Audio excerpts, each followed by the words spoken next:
বলছি একটা জিজ্ঞাসা আপনাদের কাছে, এই অনন্ত বিশ্বব্রহ্মাণ্ডের জীব যে মায়ার দ্বারা বন্ধন হয়েছে, এই বন্ধনটা কে দিয়েছে? যার মায়া সেই তো বধ বেঁধেছে নাকি? মায়াটা কার? আপনার আমার শক্তি। মায়াটা কার? মায়াটা ভগবানেরই। দৈবী হেসা গুণময়ী মম মায়া, গীতায় বলছেন মায়াটা আমার। তাহলে ভগবানের মায়া, এই মায়াতে আমরা আবদ্ধ হয়ে ভগবানকে ভুলে গেছি।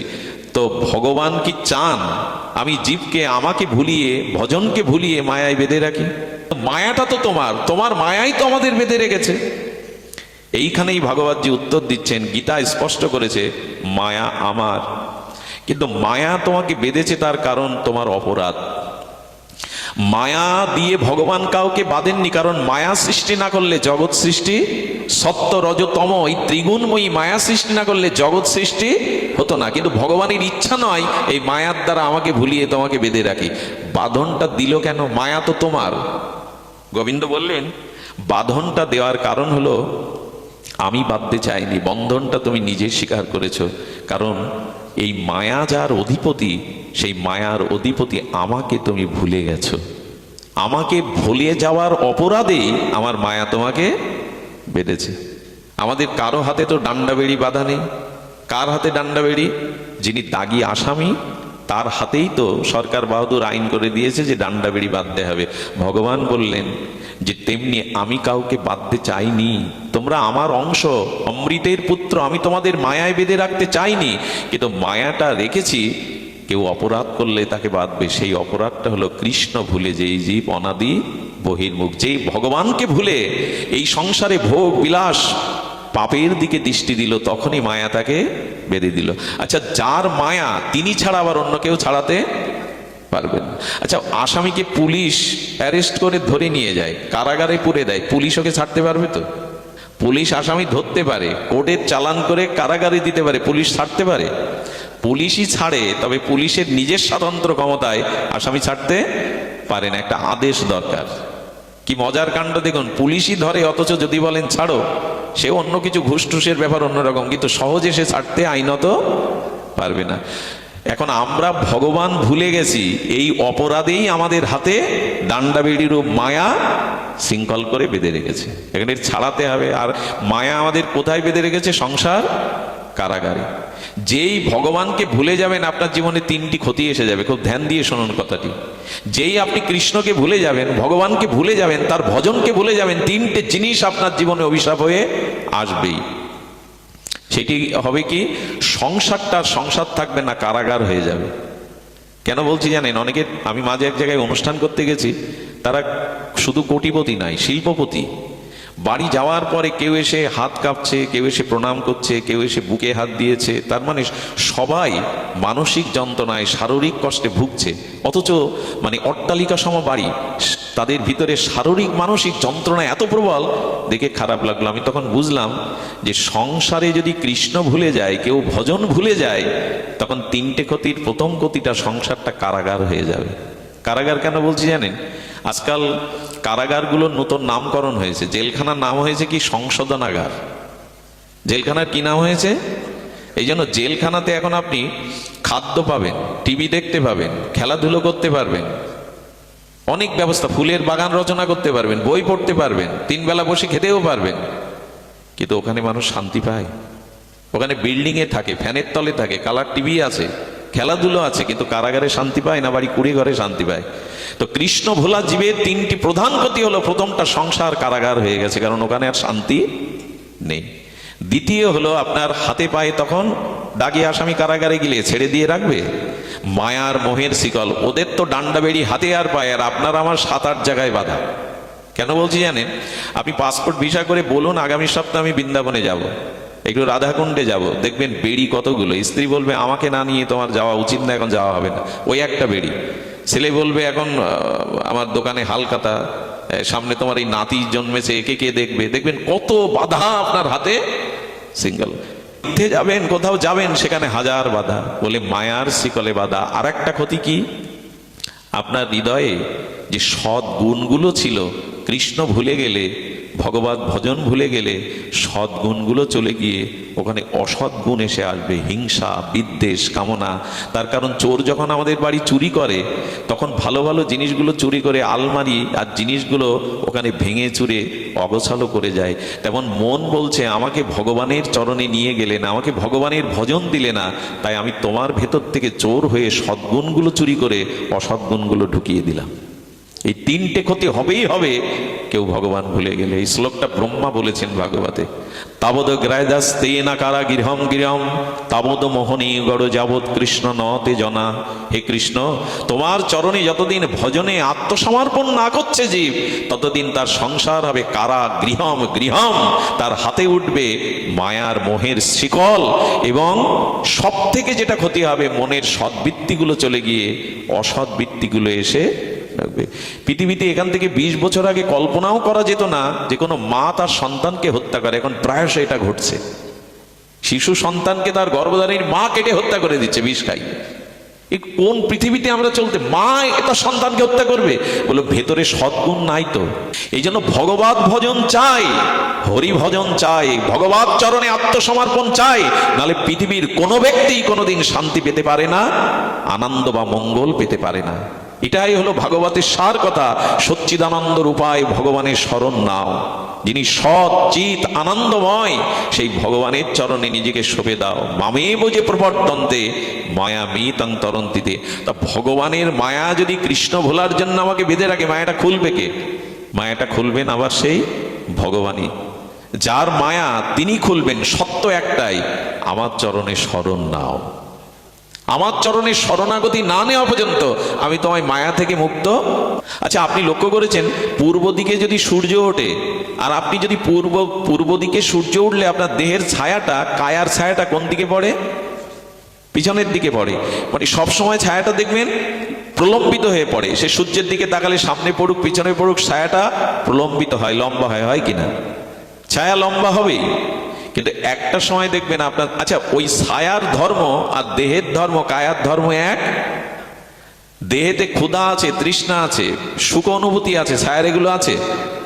ছায়ার এগুলি ধর্ম নাই। দেহকে মারলে আঘাত লাগে, ছায়াকে কাটলে মারলে আঘাত লাগে লাঠি দিয়ে। তো মায়া তেমনি আপনাকে করুণা করতে পারে না, মায়ার কোনো করুণাই নেই।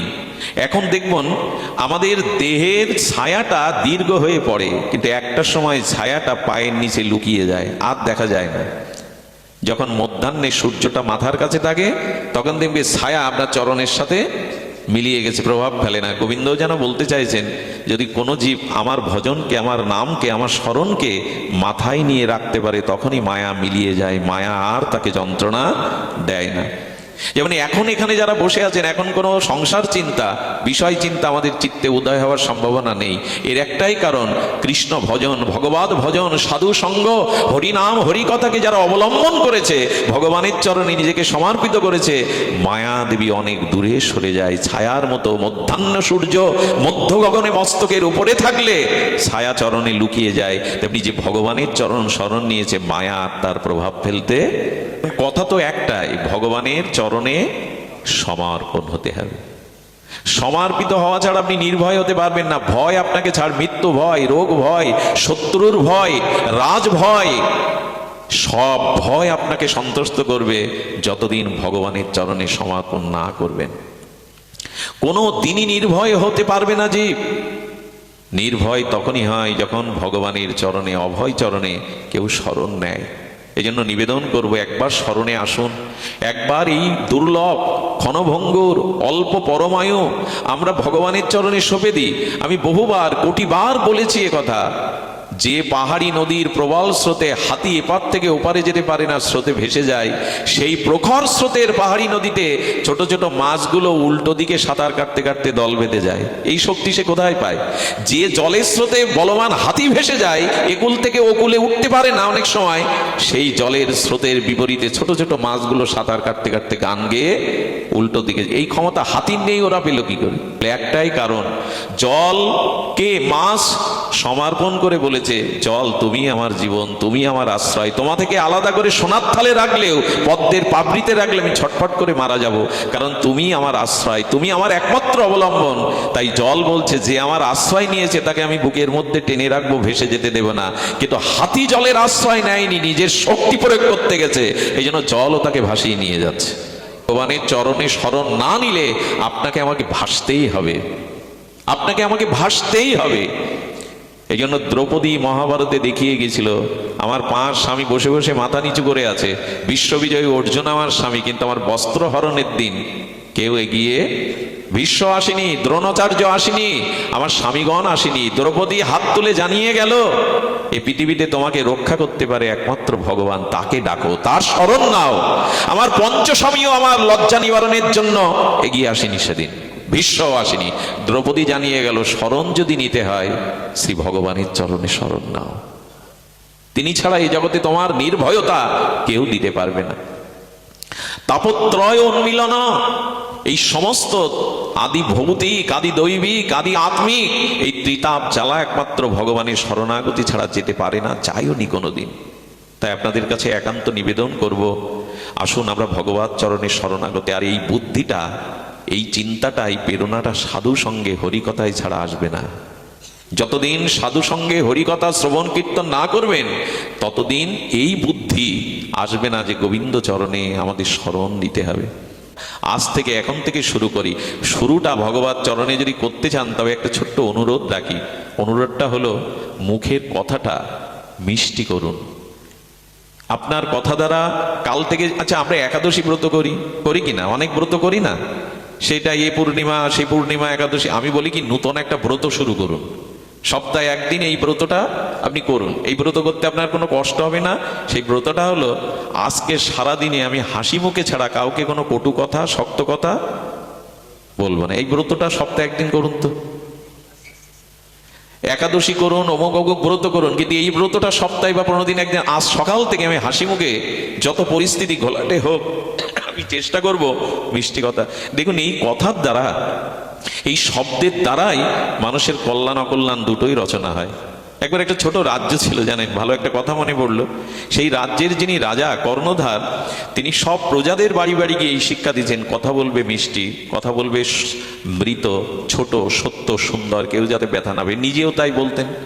তো উনি একটা বাড়ি তৈরি করে, প্রাসাদ মতো তৈরি করেছেন, করে প্রজাদের সব নিমন্ত্রণ করেছেন, এবং প্রজারা এসে প্রশংসা করছে, বাড়িটি খুব সুন্দর, খুব মনোরম, খুব সুন্দর।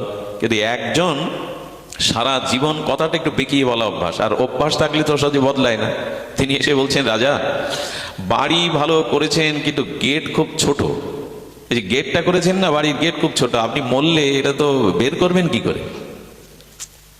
বলছেন, আমার রাজ্যে দেখুন কথা কিভাবে বলে, বলে আমার রাজ্যে জাতীয় কথা তো কেউ বলে না, এই গেট রেখে দাও কিছুদিন, এই স্বভাবটাকে সংশোধন করতে হবে। আচ্ছা, ওনার বাড়ি ভিত্তে দেখে ওনার স্ত্রী এসেছে। স্ত্রী এসে খোঁজ করছে যে আপনার এখানে নিমন্ত্রণে এসেছিল আমার স্বামী, তো উনি ফিরে যাননি, শুনছি লোক মুখে আপনি তাকে। বলে, হ্যাঁ গো মা, আরে আমি প্রাসাদ করেছি, গেটটা অন্যভাবে বলতে পারতো, বলে আমি মরলে বের করবেন কি করে এতটুকু গেট? তো বলো, এটা কি ঠিক বলা হয়েছে? এখন একই দলের সদস্য তো, ওরা একই বাড়ির মানুষ। ও বলছেন, ওনার একটু বলা ভুল হয়ে গেছে। কি ভুল? আপনি মরে গেলে গেট না, আপনাকে কেটে বের করা উচিত। তো ওনার জিহ্বাটা ওইরকম বলা অভ্যাস। কিছু কিছু মানুষের আছে, মুখের দিকে তাকালে কথা সুন্দর করে হেসে বলতে, কি একটা কঠিন যেন ব্রত নিয়েছে সে। আমি কারোর দিকে সুন্দর করে, কঠোর ছাড়া সরল হব না, কঠিন হয়ে কথা, ব্যক্তিত্ব রক্ষা করতে হবে। আচ্ছা, বলে একেও রাখো, সংশোধন করার দরকার।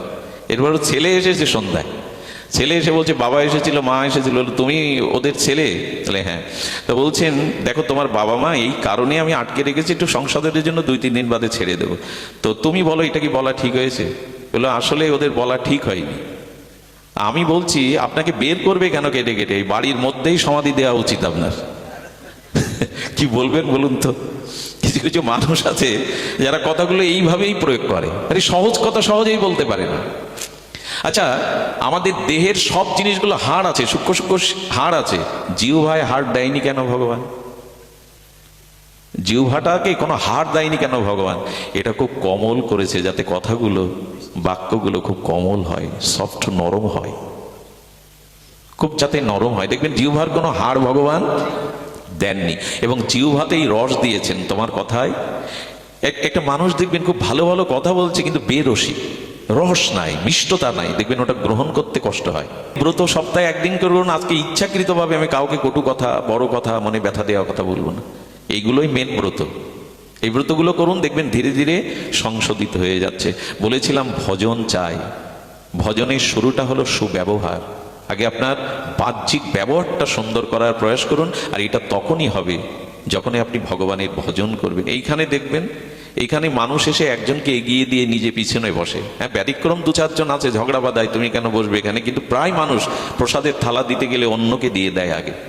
এই উদারতাটা কেন আসে জানেন? এই উদারতাটা আসে সৎসঙ্গের প্রভাবে, পরিবেশের প্রভাবে। তো এই জন্য আমাদের জীবনে যেটি বলতে চেয়েছি আমি, আমাদের ব্যবহারিক বাহ্যিক ব্যবহারটা সুন্দর বা মিষ্টি করা দরকার। এটা তখনই আসে যখনই ভেতরে ভগবানের ভাবনা আসতে থাকে। আপনারা বিষে দেখেছেন তো? বিষে মানে খুব বিষাক্ত একটা কীট। ওই বিষেটা ওপর থেকে মানে পুকুরে পড়ে গেছে, এটা পাড়ে পড়ে গেছে, সেই ছোট পুকুর। সাধু গিয়ে করেছে কি, ওকে তুলে দিয়েছে। যেই তুলে দিয়েছে, ও তো পালে হুল ফোটানোর ওর কাজ, সাধুর আঙুলে বিষাক্ত হুলটা ফুটিয়ে দিয়েছে, ফুলে গেছে।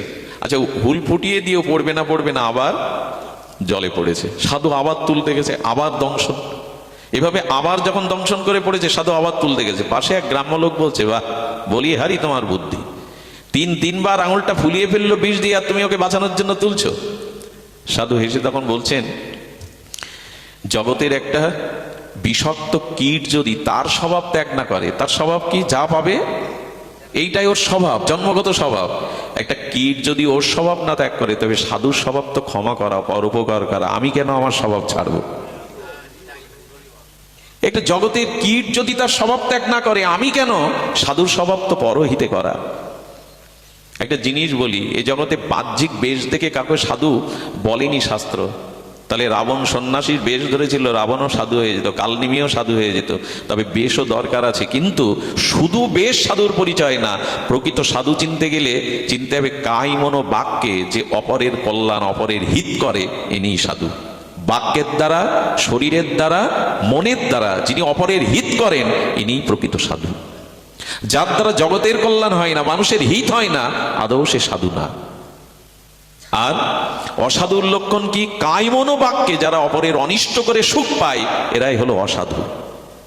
কায়মনো বাক্যে দ্বারা অন্যকে অনিষ্ট করে, ক্ষতি করে যারা সুখ পায়। দুটো দৃষ্টান্ত, একটা সাপ আর ইঁদুর। আপনি সাপের ক্ষতি সহসা করেন? আপনারা করেন কি সহসা? ইঁদুরের ক্ষতি কি সহসা করতে যান? ওরাই আপনার দামি ফসল সবলে বিষ দেয়। তো অসৎ ব্যক্তি গোপনে যে কোনো ভাবে, এরা আপনি ক্ষতি না করলেও আপনার যারা ক্ষতি করে কানময়ন বাক্যে, এরাই হলো অসাধু। আর সাধু কেমন জানেন? বৃক্ষের মতো ছায়া দেবে, ফল দেবে, ফুল দেবে, প্রতীককে আশ্রয় দেবে, কিন্তু নিজে শুকিয়ে মরলে কারো কাছে কিছু চাইবে না। এবং ওই বৃক্ষের উপরে যদি কোনো লতা গাছ ওঠে, তবে সেই লতাকে আশ্রয় দিয়ে নিজেকে ঢেকে রাখে, লতাকে শোভা দিয়ে আশ্রয় দেয় তার দেহের উপরে। যে নিজের কষ্ট স্বীকার করে অন্যের কল্যাণ করে, কায়মনোবাক্যে ইনি সাধু। এই জন্য সাধুত্ব হলো কায়মনোবাক্যে অন্যের কল্যাণ করা, অন্যের মঙ্গল করা। এই স্বভাবে না আসলে সাধুত্ব জাগবে না। সবশেষে এইটুকু বলি, ভগবানের চরণে শরণ নিন। এই শরণাগতি ধর্মই হলো গীতা শাস্ত্রের মূল বাণী। ভাগবত বলেছে, ভগবত চরণে শরণ নিয়ে ভজন করো। আর এই ভজন আর কিছু না। আমি অনুরোধ করব আপনাদের কাছে, ভজনের মধ্যে শ্রেষ্ঠ নববিধা ভক্তি। কৃষ্ণ প্রেম কৃষ্ণ দিতে ধরে মহাশক্তি, তার মধ্যে সর্বশ্রেষ্ঠ হরিনাম সংকীর্তন। নির অপরাধে লইলে নাম পাবে কৃষ্ণ প্রেম ধন। কারো সমালোচনা না করে, সাধু নিন্দা না করে, সম্প্রদায়ের নিন্দা না করে, ভগবানের নামটা অভ্যাস করুন। জিহ্বায় ভগবানের নামটা নিতে অভ্যাস করুন। সংকল্প করুন, আগামী 15 দিনে আমি এতটা নাম নেব। অভ্যাসটা বাড়ান। নিত্য নিরন্তর ভগবানের নামের থেকে বড় সাধন বর্তমান কলিযুগে আর নাই। হরিকথা শ্রবণ, হরিনাম সংকীর্তন, এটিই হলো। এই দেখুন, 18,000 শ্লোক সমন্বিত অমল পুরাণ, পুরাণ শিরোমণি ভাগবতের শেষ শ্লোকটি কি জানেন? নাম সংকীর্তনং যস্য সর্ব পাপ প্রণশনম, প্রণাম দুঃখ সমানস্তাং হরিং পরম। ভাগবতের অন্তিম শ্লোক হলো, সমস্ত পাপ দূরে গিয়ে প্রেম আসবে, ভগবানের নাম সংকীর্তনটাকেই বেছে নাও। এর থেকে সহজ সাধন আর হবে না। ভগবানের নাম মহিমা। গোস্বামী তুলসীদাসকে বলা হলো, আপনি নিরাকার মানেন না সাকার মানেন? ভগবান নিরাকার না সাকার? উনি বললেন, আমি দুটোই মানি। যিনি পরম ব্রহ্ম সর্বশক্তিমান, তিনি নিরাকারও হতে পারেন, সাকারও হতে পারেন। যেমন জল নিরাকার, কিন্তু জল বরফ হলে আকার হয়। তো বললেন দুটোই মানছেন আপনি? বলে হ্যাঁ দুটোই মানি। বলে এই দুজন যদি আপনার কাছে আসে, কোথায় আশ্রয় দিবেন? এক হৃদয়ে দুই ভগবানকে তো বসাতে পারবেন না, নিরাকার আর সাকার। কি অদ্ভুত কথা বলছেন। বললেন আমি সাকার ভগবানকে নয়নের মাঝখানে বসাবো, আর নিরাকার ভগবানকে হৃদয়ে বসাবো। দুইজন অতিথি এলে একজনকে তাড়িয়ে দেবো কেন, ফিরিয়ে দেবো কেন? দুইজনকে দুটো জায়গায় বসতে দেবো, একজনকে নয়নের মাঝখানে, একজনকে হৃদয়ে রাখবো নিরাকারকে, আর সাকারকে রাখবো নয়নের মাঝখানে। তখন প্রশ্ন করছেন এক ভক্ত, এই নিরাকার এবং সাকার ভগবানের থেকে, এর থেকে বড় ভগবান, শ্রেষ্ঠ ভগবান, গুণময় ভগবান আছে কি? বলে আর একজন ভগবান আছে, তিনি হলেন নাম ভগবান। নিরাকার এবং সাকার, এদের থেকে বেশি মহিমা ভগবানের নামে। এবং নাম এবং নামই অভিন্ন, এটা সকলের জানা।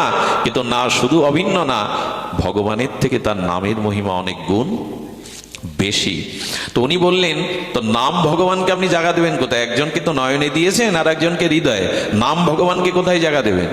বললেন এমন একটা জায়গা আমি বেছে নিয়েছি, যে জায়গাতে আমি নিরাকার সাকার দুজনকেই দেখতে পাবো। আচ্ছা, ঘরের মধ্যে প্রদীপ জ্বাললে দেয়াল ভেদ করে বাইরে তার আলোর বিকাশ ঘটবে, আর বাইরে আলো রাখলে দেয়াল ভেদ করে ঘরে আলো যাবে। কিন্তু এমন একটা জায়গা আছে, তৃতীয় জায়গা, যেখানে প্রদীপ জ্বাললে ঘর এবং বাইরে দুটোই আলোকিত হবে। কোন সে জায়গা? ঘরের চৌকাঠে যদি রাখেন। তো তুলসীদার বলছেন, আমি নাম ভগবানকে নয়ন আর হৃদয়ের মাঝখানে জিহ্বায় ভগবানের নামকে আশ্রয় দিয়েছি, নামের প্রদীপ জ্বালিয়ে দিয়েছি, যাতে ভেতর বাইরে আমি প্রেমের আলো পাই। কি অদ্ভুত তুলসী গোস্বামীর মীমাংসা! নামটাকে জিহ্বায় রাখুন। আমরা অন্য কিছু করতে পারবো না। আমাদের তপস্যা, যাগ যজ্ঞ, তীর্থ পর্যটন সকলের পক্ষে এখন সহজসাধ্য নয়, কিন্তু হরিনামটাকে জিহ্বায় রাখতে কারোর কোনো কষ্ট নেই। আর এই এক নামের দ্বারাই ঠাকুর হরিদাস জগৎকে মাতিয়ে দিয়ে গেল। এক নামাচার্য হরিদাস জগৎকে জানিয়ে দিয়ে গেল। মহাপ্রভু হরিদাসকে বলেছিলেন, তোমার স্পর্শিময়ী পবিত্র হইতে তোমার পবিত্র ধর্ম নাহিত আমাতে হরিদাস। তোমাকে আলিঙ্গন করতে গেলে কেন পিছিয়ে যাও? আমি তোমাকে আলিঙ্গন করতে যাই নিজে পবিত্র হব বলে। মহাপ্রভু বলছেন, রাধা কৃষ্ণ মিলিত তনু, পরতত্ত্ব যিনি। আচ্ছা, মহাপ্রভুর ভিতরে অপবিত্রতা কি আছে যে হরিদাসকে স্পর্শ করে প্রভু পবিত্র হবে? কথাগুলি কত মার্মিক কথা। তো মহাপ্রভু বললেন, হরিদাস তুমি ভক্ত শ্রেষ্ঠ, তুমি নামাচার্য, তোমার মধ্যে যে নামে রুচি আর দৈন্য আছে ওটা আমার মধ্যে নাই, তাই তোমাকে স্পর্শ করছি যাতে আমি পবিত্র হই, আমার ভেতরে এই দৈন্য আসে। মহাপ্রভু বলছেন, আর কি বলছেন? ক্ষণে ক্ষণে করো তুমি সর্বতীর্থে স্নান, ক্ষণে ক্ষণে করো তুমি যজ্ঞ তপদান। হরিদাস ঠাকুর তো তীর্থে তীর্থে স্নান করতে যেতেন না, তিনি তো যাগ যজ্ঞ দানও কোনোদিন করেননি। কিন্তু মহাপ্রভু বলছেন, যারা হরিনাম গ্রহণ করে তারাই জগতের দাতা, তারাই জগতে সর্বতীর্থে মুহুর্মুহ স্থান করে। হরিদাসের দেহটা পুরীর সমুদ্রে প্রভু যখন অবগাহন করান, অভিষেক করান, তখন ভক্তদের বলেছিল, হরিদাসের পাদদক যে পান করবে তার কৃষ্ণ ভক্তি হবে। আজ সমুদ্রকে বলেছিল, সমুদ্র তুমি তীর্থ ছিলে, আজ হরিদাসের পাদদকে তুমি মহাতীর্থে রূপান্তরিত হলে। ভক্তের চরণ যেখানে, সেখানে সকল তীর্থ। যিনি হরিনাম পরায়ণ, দৈন্য প্রধান, নাম প্রধান, তার চরণ যেখানে সকল তীর্থই সেখানে। তাই বলছেন, সারাক্ষণ করে তুমি চারিবেদ অধ্যয়ন, দ্বিজনে আসি হইতে তুমি পরম পাবন। আহা, তুমি বেদ সর্বকান, বেদের সার হলো ভগবানের দিব্য ভক্তি, নাম, এগুলি নিত্য নিরন্তর আর প্রচেষ্টা করা। তাই সারাক্ষণ তুমি বেদ অধ্যয়ন করো, এবং দ্বিজ থেকে, ন্যাসী সন্ন্যাসী থেকে তুমি শ্রেষ্ঠ, কথা মহাপ্রভুই নিজ মুখে বলছেন। তাহলে নাম এত বড়। এই জন্য কিছু মনে নেবেন না, এই নামের দ্বারাই মায়াদেবীকেও পরাভূত করেছিলেন হরিদাস। এই বেনাপোল পাটবাড়ি জঙ্গলে লক্ষ হীরার মতো পতিতাকেও নামের দ্বারা জয় করেছিলেন।